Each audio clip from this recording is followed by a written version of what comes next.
Hi.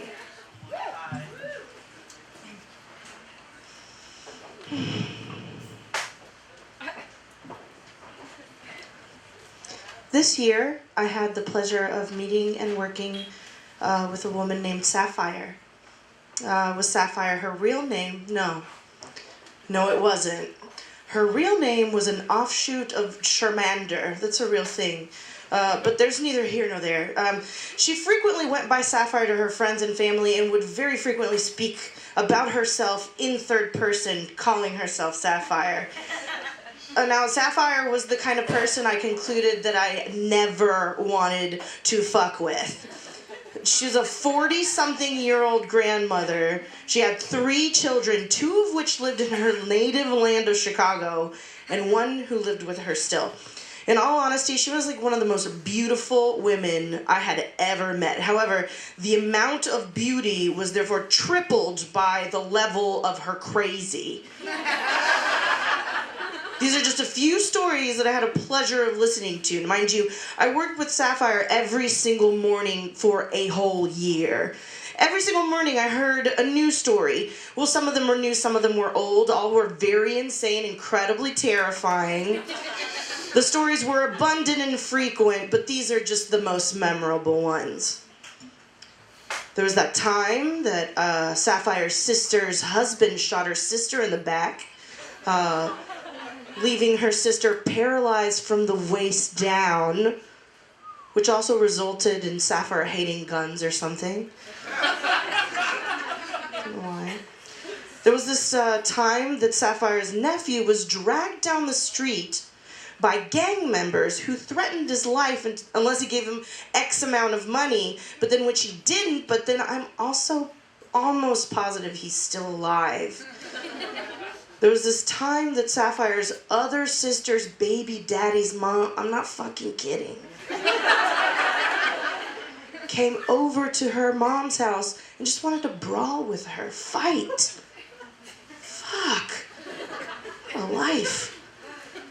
Oh, and did I mention Sapphire grew up with like 20 plus fucking people in her home at all times?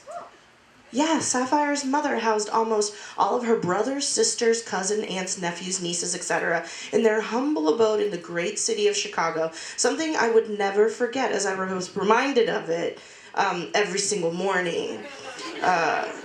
Granted, Sapphire grew up in a shitty situation. Her house was extremely overcrowded from the day she was born. She gave birth to her very first kid at an extremely young age, and to my understanding, I don't think she graduated high school and has never even set foot towards a college. She spent the majority of her youth trying and failing to raise her small children in a really bad neighborhood, and oftentimes I felt bad for Sapphire, even though her stories would fill the entirety of my mornings, leaving me with an ear-splitting fucking headache that I couldn't shake off for hours. I just let her tell them.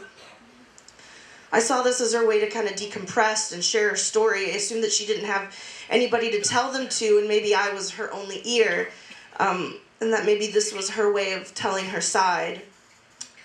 I was wrong.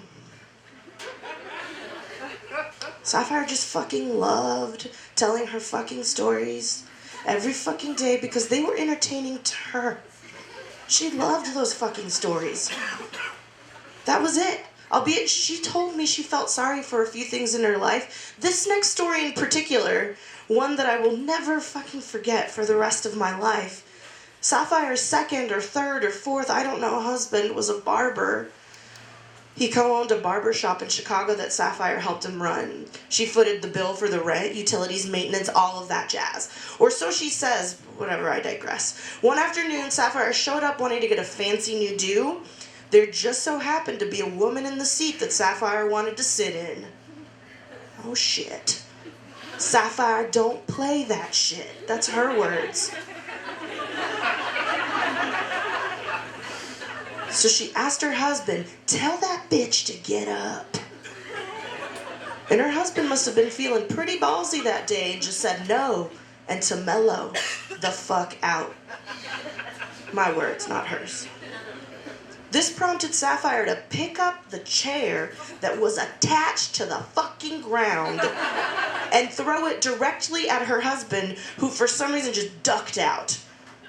But because he did miss it, well, the chair flew past him and smashed the wall behind him that was entirely just made of mirrors. She then proceeded to knock everything off the counters and walls.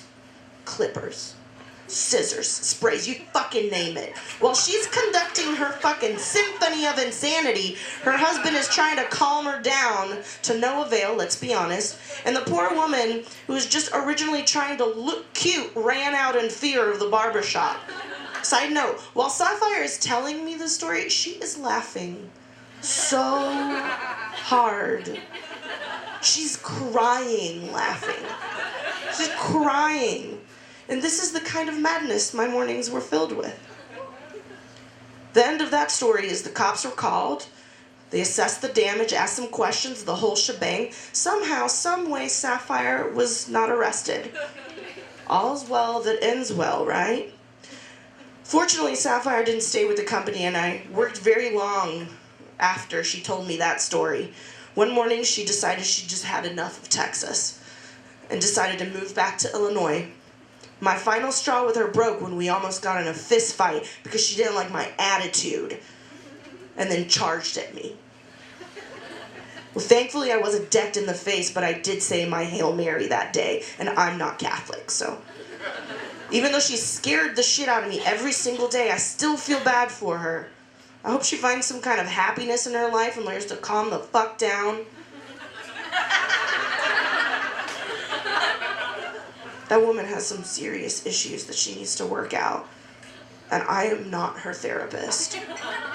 Just like, thank goodness for that. Thank you.